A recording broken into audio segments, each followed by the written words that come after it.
Oi, eu sou a Dona Rita e esse é o meu canal. No vídeo de hoje eu vou fazer com vocês a correção do plano de estudo tutorado de língua portuguesa do terceiro ano do ensino médio, volume 4 de 2021, semana 1. Vamos lá?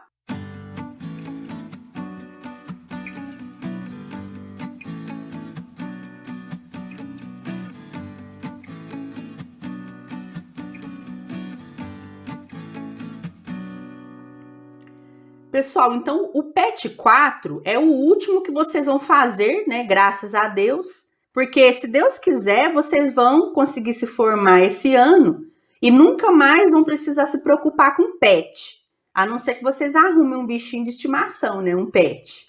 Mas para fechar com chave de ouro, os produtores dos pets mandaram uma apostila que, ó, é de arrasar. Sem dúvida, esse PET 4 é o mais difícil de todos, pelo menos em língua portuguesa. Eu digo que esse PET é o mais difícil porque o assunto principal dele é a redação para o Enem, que não é uma coisa muito fácil, né? Então, ele trouxe atividades muito bem elaboradas, muito boas, mas que elas são grandes demais, né? Trabalhosas demais para resolver. Principalmente se você tem dificuldade para escrever ou se você tem preguiça. E isso eu sei que vocês têm, né? E muita. Mas com a minha ajuda vai ficar tudo bem, tá? Vai dar tudo certo e nós vamos conseguir vencer esse PET aí. Então vamos lá. O tema aqui na primeira semana desse PET 4 vai ser a introdução na redação do Enem.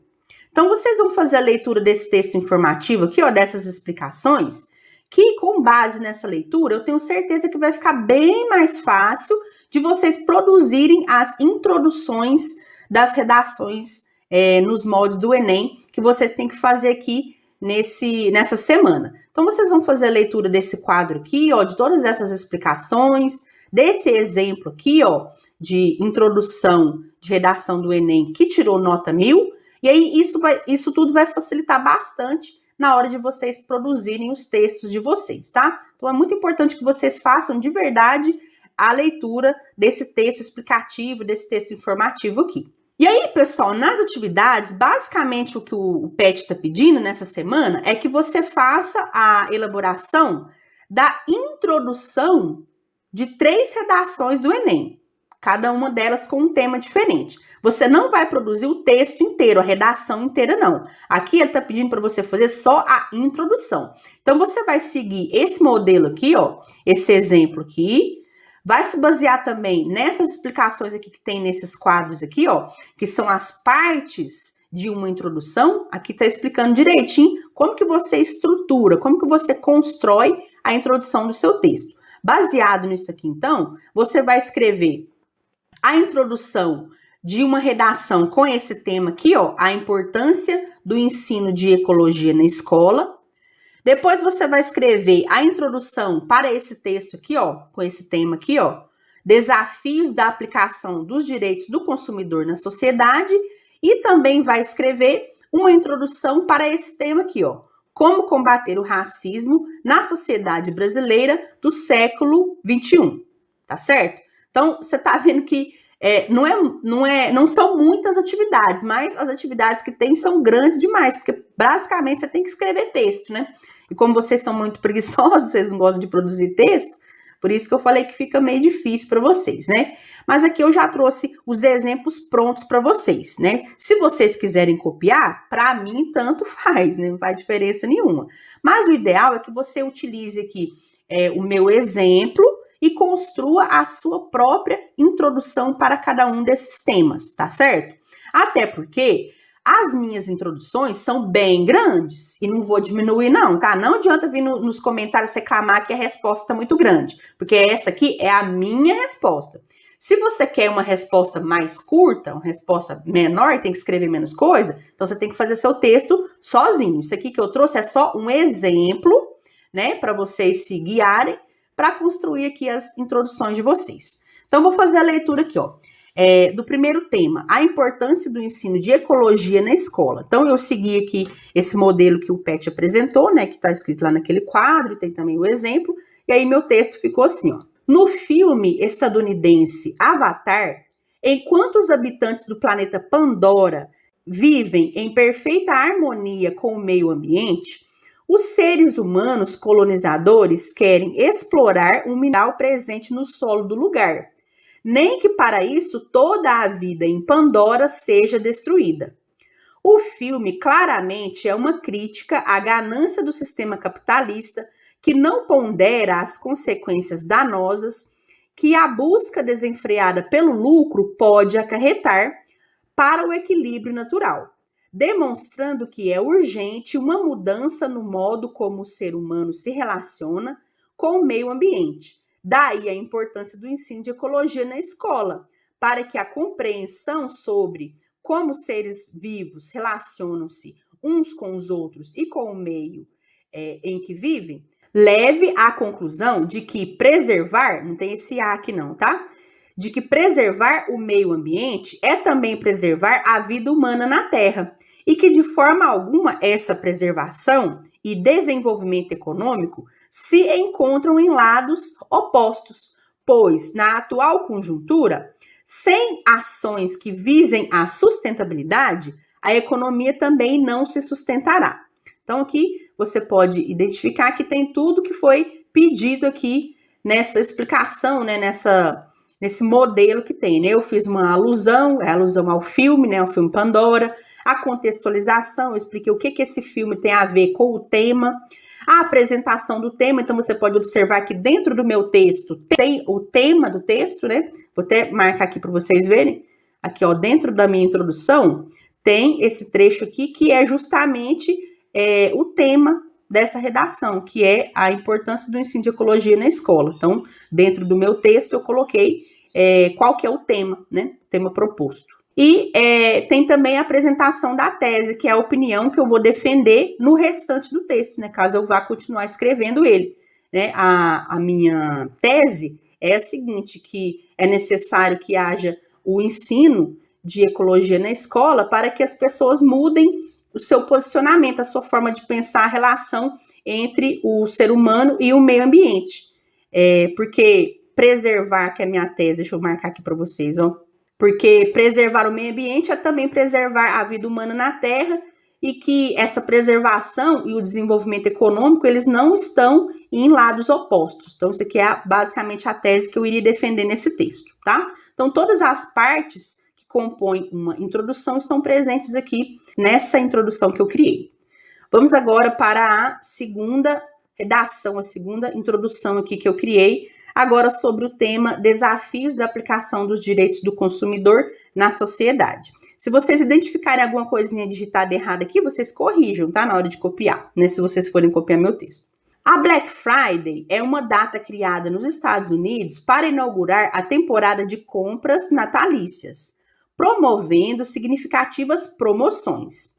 Essa prática se espalhou também pelo Brasil, mas em terras tupiniquins, o desrespeito ao Código de Defesa do Consumidor acabou gerando situações como muitas lojas subirem semanas antes os preços dos produtos para que na Black Friday abaixassem os preços até o original, de modo que apenas parecesse que aquela compra seria vantajosa para o comprador. Casos como esse, em que comerciantes burlam ou ignoram as leis, não são raros no Brasil, demonstrando que a aplicação dos direitos do consumidor ainda enfrenta grandes desafios na sociedade brasileira. Isso ocorre seja pela desinformação da maior parte da população com relação aos seus direitos enquanto consumidores, seja pela falta de fiscalização do poder público junto ao comércio em geral, consequentemente levando à impunidade que estimula a persistência da desobediência à legislação. Dessa forma, é imperioso que essa chaga social seja resolvida, a fim de que se mantenha o equilíbrio nas relações de compra e venda no Brasil. Então, aqui você também vai observar que tem tudo que foi colocado como modelo aí nessa explicação que tem no PET. Então, eu fiz aqui uma alusão a um fato histórico, né? Essa questão aí do Black Friday no Brasil ser deturpado, se transformando aí na Black Fraud.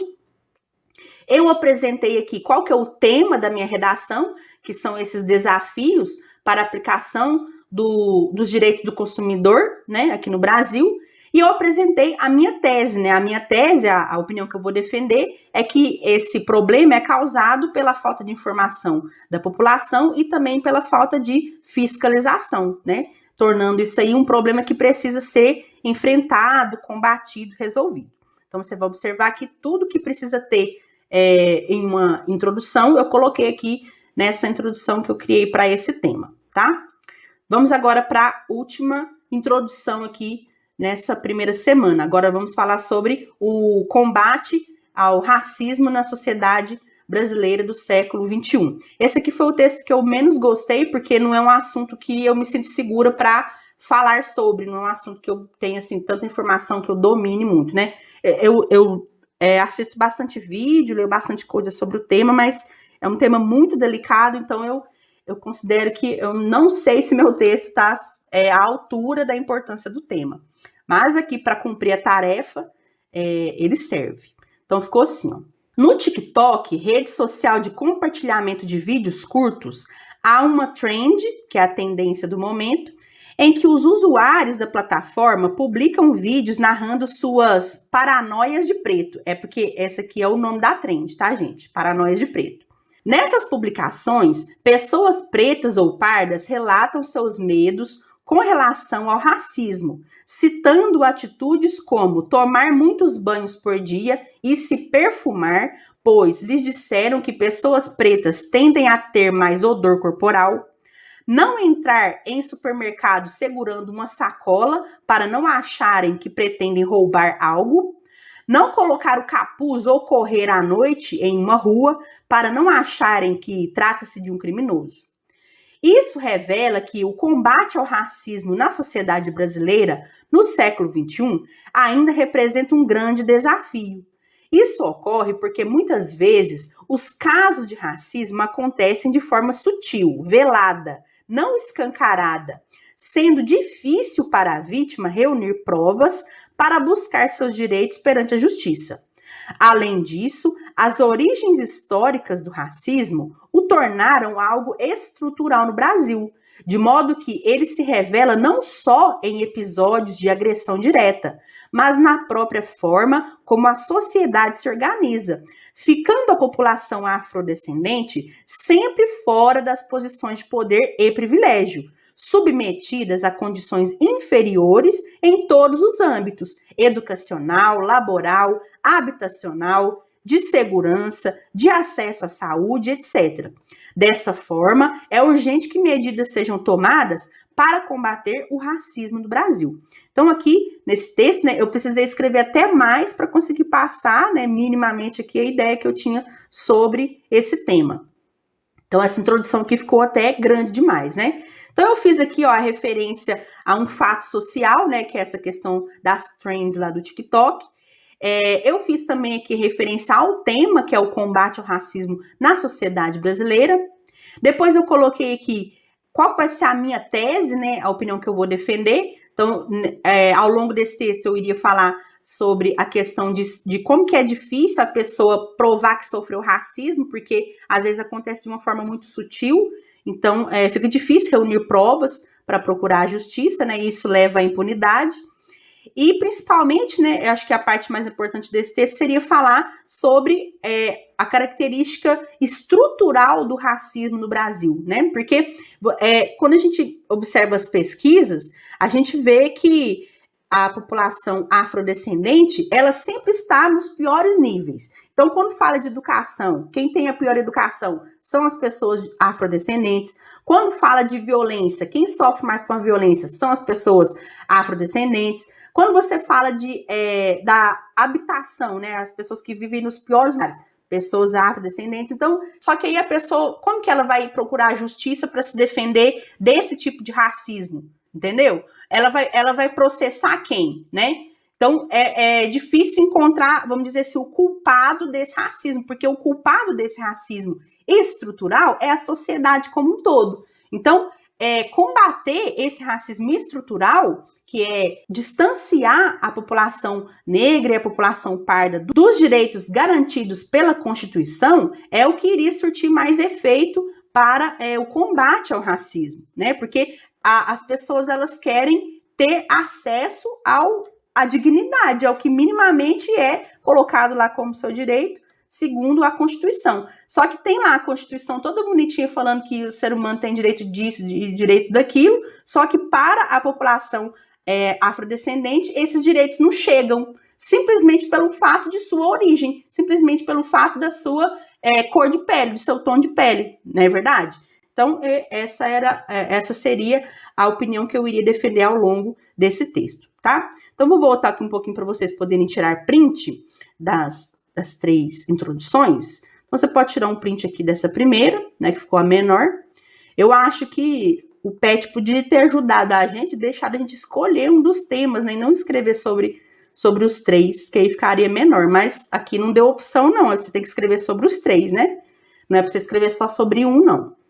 Né? Eu acho que talvez eu vá fazer uma adaptação no PET para os alunos da minha turma e vou deixar eles escolherem apenas um desses temas aqui, mas eu vou ver com a supervisão da minha escola se eu posso fazer isso, né, ou não.